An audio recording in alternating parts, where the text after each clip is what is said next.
লোকজন দাঁড়িয়ে যাবে হাজার খান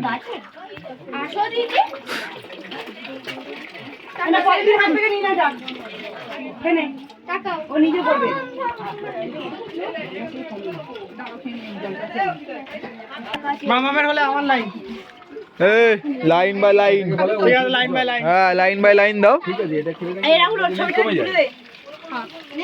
তখনকার সময় খেতো টাকা আমাদের টাকা ডাক্তার এসে সেখানেই করে গেছে। খেয়ে নে, চ হয়ে গেছে।